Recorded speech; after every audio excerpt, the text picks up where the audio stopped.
Thank you. Should I talk into here? Hello? Okay. Thank you very much. I'm honored and thrilled to be here, and thank you to the organizers. So my abstract was titled Out of the Ashes, Sikh American Civil Society and the Promise of Gender Equality. And I have a set of slides, and I'm going to try to very quickly talk through the slides. But I wanted to just start with just a short little anecdote about what kind of pushed me to start a project to study what I think of as the new Sikh American institutions, particularly that we see a flurry of activity after 9/11. So on August 9th, 2012, I attended a candlelight vigil for the victims of Oak Creek Gurdwara shooting that had occurred just a few days before. I was in Houston, Texas with my daughter visiting my brother and his family. That evening, we walked to the steps of the City Hall to join a crowd of about 500 people. I was struck by the meditative mood that hung in the warm evening air. Parents stood quietly next to their children, solemnly nodding at friends that were moving through the crowd. Almost everyone held a candle in hand, ready to be lit.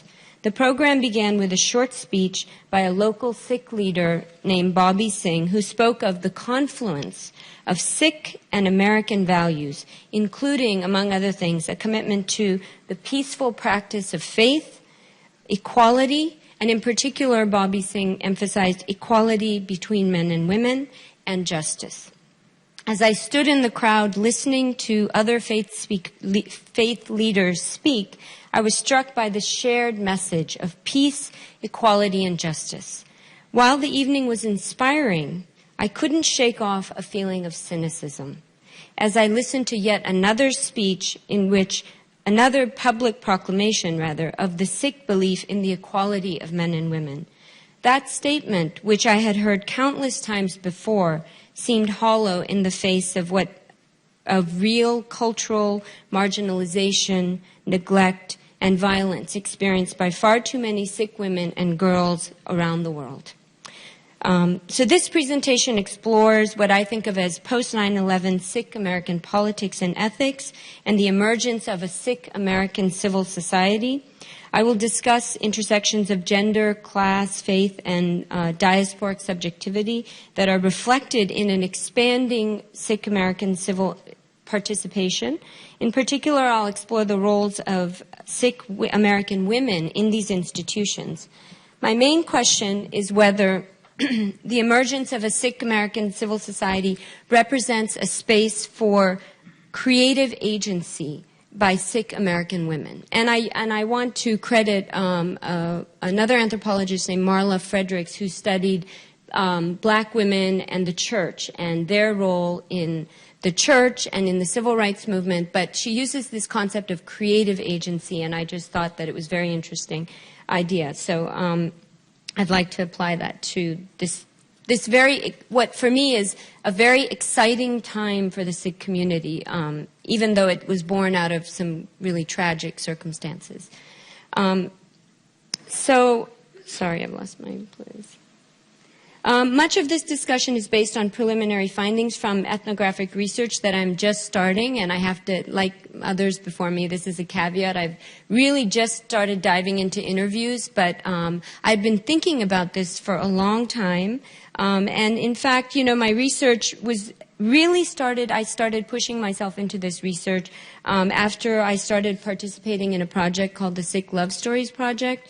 And then later on, and also just through volunteerism, doing things like having voter registration drives at our local Gurdwara and working for some of the new institutions that I'm going to describe today. So that's how I kind of came to this project. So in this first slide, which was produced by the Sikh Coalition, which is a famous civil rights institution in the country, the slide is introducing who are the Sikhs. And I thought this slide was really interesting because Well, for a number of reasons. One is that when I talk of civil society today, for Sikh Americans, a big part of civil society is the demand of civil rights. And so the language and discourse of civil rights is a key element for how Sikhs are engaging with people outside of the Sikh community, that is with non-Sikh Americans, or as Anne Murphy has said, whites, essentially. And to some extent we are really, a lot of our discourse is really directly engaged at whites, but that could be debated. So all I would like you to think about as you look at this slide is how, although this slide is obviously trying to ask this question and answer it through the photographic images for non-Sikhs, in other words, the slide is proclaiming who the Sikhs are by presenting, these images of who Sikh, a number of Sikhs, male and female, young and old.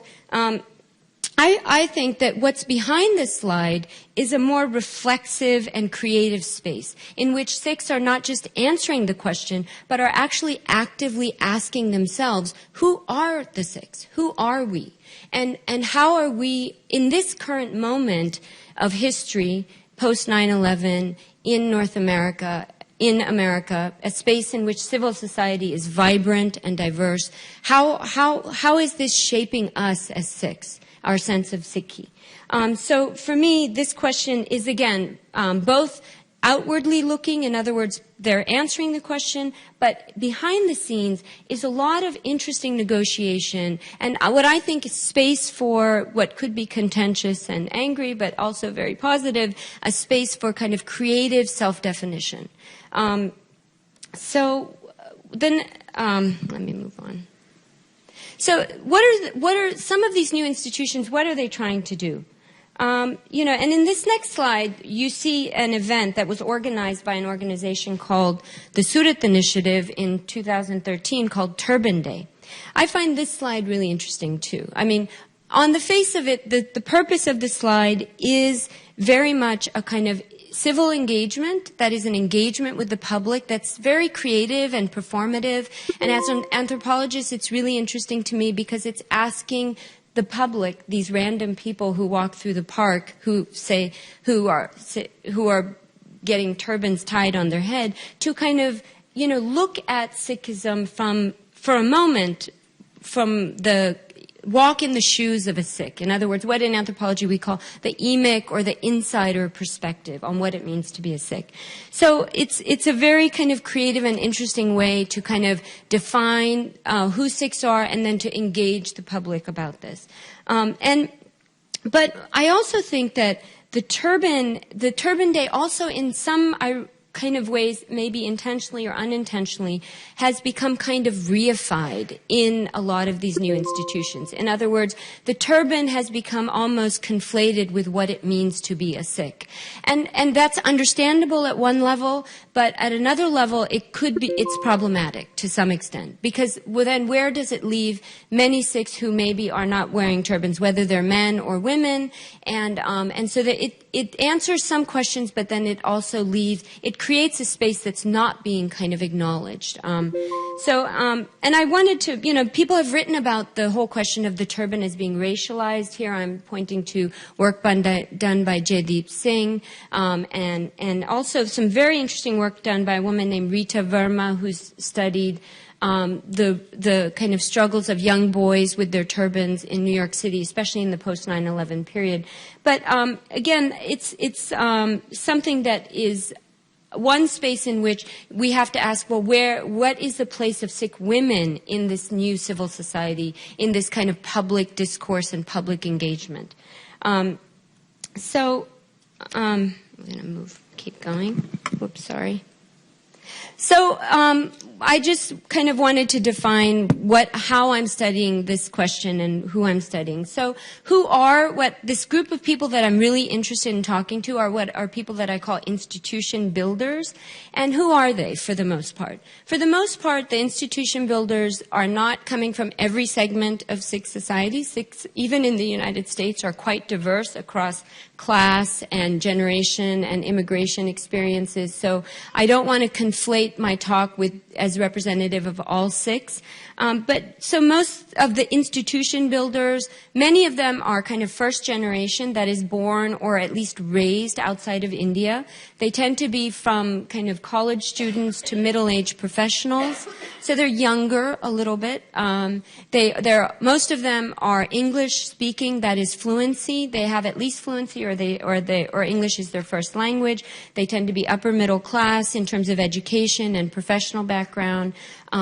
What's interesting is that in terms of I only did a cross-section of about 5 or 6 big Sikh institutions, but in terms of the people who are running these institutions, there seems to be an equal number of men and women, but I'm going to kind of unpack that in a few minutes about what does that mean about the place of women in that. And then there's also this kind of tech fluency. In other words, much of the civil society work that's being done by Sikhs is being done online. And that's very interesting, but then that also leaves out a portion of our community who may not be involved in this kind of civil society work and in these institutions directly. So I also want to mention, why I call this my approach to studying this moment of the Sikh diaspora. I'm using a term and I'm just trying it out. So if you hate it, we can talk about it. I don't know if it'll work or not, but I think it occurred to me that when I've been looking at these organizations, the word that popped up to me was really this idea of curating. And curating, everyone understands what curating is. It's what people do in museums. They put together a display in order to send a particular message. And the display can be very accurate and representative. It's not to suggest that it's not, but there's an intention behind it, an intentional message, and an intentional force behind it. And so I like the word curating because I am interested in this concept of creative agency. Having said that, the curation isn't being done in a historical vacuum, right? I mean, Sikhs are responding to real threats to them from the public, which they are responding to by presenting a kind of very interesting and curated image of themselves through these organizations. So that's the whole concept of curating. So I can go over a little typology. What do I mean by Sikh American civil society? Really quickly, I'm dividing it up into these types of groups: civil rights and legal advocacy, academic studies, Sikh studies chairs, educational groups that are two types. One, a number of educational groups that are focused on the community internally, that is teaching young people what does it mean to be a Sikh. Another type is focused on educating Americans about who Sikhs are. And I think those two things are very different types of project. Youth groups are very interesting. Family services for Sikhs. Blogs and self-expression. This is huge, and I haven't even touched the tip of the iceberg on this. There are so many blogs out there and so many really wonderful creative ways in which people are testing their own identity and presenting it in this very aesthetic way, as Nikki Guninder Penji talked about earlier. I really love that there's a kind of Renaissance feeling about all of that. And then, of course, feminist forums like the one that we're in today. So I just wanted to point out one other thing, and then I'm going to summarize really quickly. This is, to me, I started off my discussion with my personal experience at the vigil. After that vigil, I thought, I really need to start doing this. So I really got myself organized and started doing some interviews and stuff. But one of the things that I think is really interesting about the vigil as a form of expression and civil society by Sikhs is that it is so American.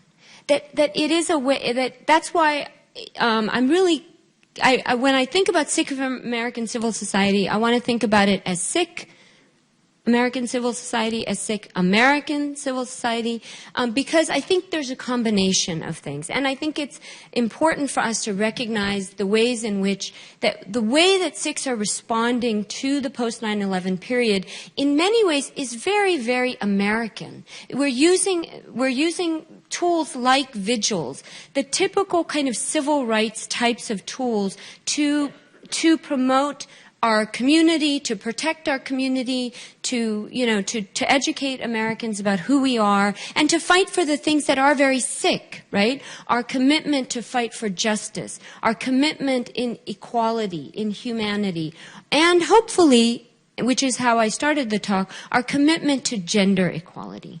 And I'm going to go 1 minute over my time, I'm sorry, because I have to get to my punchline. So, so my punchline is that although I am very, very optimistic, that my one thing that concerns me about this new space, this new civil society, is that even though there are a lot of women there in that running these organizations, I'm really concerned that their issues are really not there.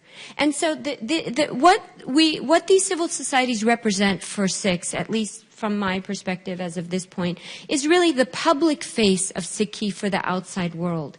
But when it comes to what's happening within the community and the problems we have in the community, that has been something that has not been part of this new institution building. And I really fear that it's really women as well as Sikhs who represent more working class backgrounds, new Sikhs who may not be fluent in English, whose issues are not as much represented in this new civil society institution building. And I like others, really, really hope that this will change. And I'll give one last example, which is that this past May in California, a young woman named, I think, I'm going to forget her name, Baljinder Kaur, I think, was acquitted of charges of murder because she had attacked her mother-in-law and killed her in Yuba City about 2 years ago. She was acquitted, and in her case, there was no support from any of the Sikh civil society institutions. She did get legal support from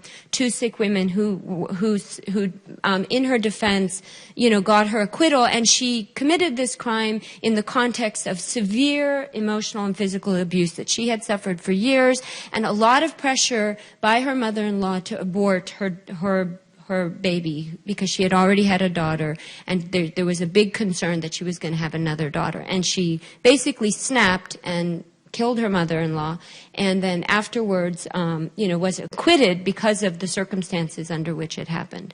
But these great institutions, which I wholeheartedly support, were silent on this issue, and that breaks my heart. But thank you.